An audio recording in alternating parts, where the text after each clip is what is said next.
Ma question s'adresse à Monsieur le ministre d'État, chargé de la transition écologique et solidaire. Monsieur le ministre, afin d'améliorer la qualité de l'air et des conditions de circulation sur le territoire, la métropole européenne de Lille a décidé de mettre en place le concept innovant de péage inversé, inspiré de l'expérience réussie aux Pays-Bas à Rotterdam.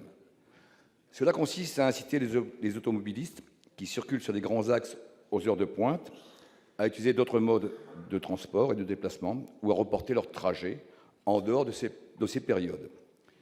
Une incitation financière de 2 € par trajet évité leur sera ainsi proposée.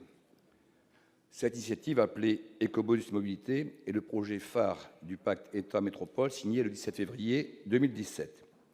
Il constitue une réelle opportunité d'innover pour trouver des solutions concrètes et rapides au phénomène de congestion routière constaté dans toutes les grandes métropoles ou toutes les grandes agglomérations françaises.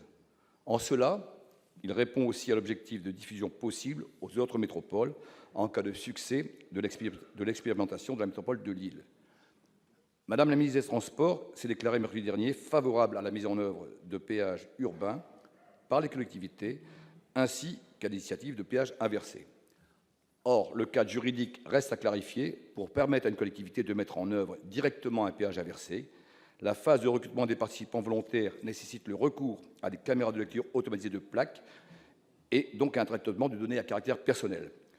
Comment envisagez-vous d'accompagner la métropole européenne de Lille parallèlement à la phase de travail parlementaire qui va s'engager de manière à ce que le président de la métropole de Lille, M. Damien Casselin, puisse lancer rapidement cette expérimentation et ainsi alimenter la loi en préparation sur les éventuelles mobilités pour permettre une généralisation à d'autres collectivités? Je vous remercie. Pour vous répondre, la parole est au ministre d'État, ministre de la Transition écologique et solidaire. Monsieur Nicolas Hulot, vous avez la parole. Merci, Monsieur le Président, Mesdames, Messieurs les sénateurs, Monsieur le sénateur Wattebled. D'abord, permettez-moi d'excuser Elisabeth Borne qui n'a pas pu être là cet après-midi.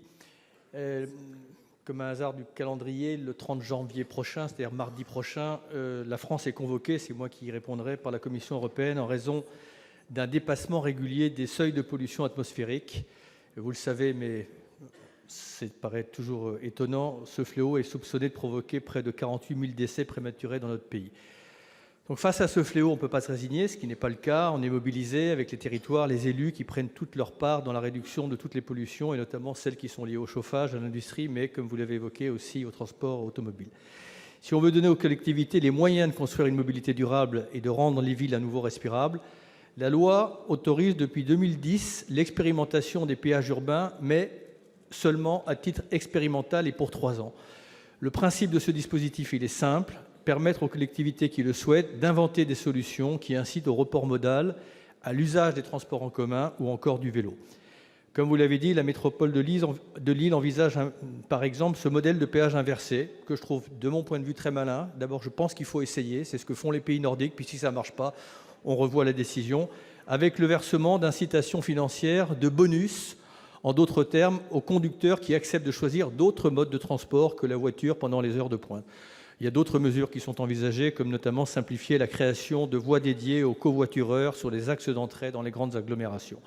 Voilà, pour accompagner ces collectivités, donc pour répondre à votre question, nous travaillons avec le ministère de l'Intérieur pour développer les outils, notamment numériques, qui vont leur permettre d'avancer tout en respectant la vie privée de nos concitoyens.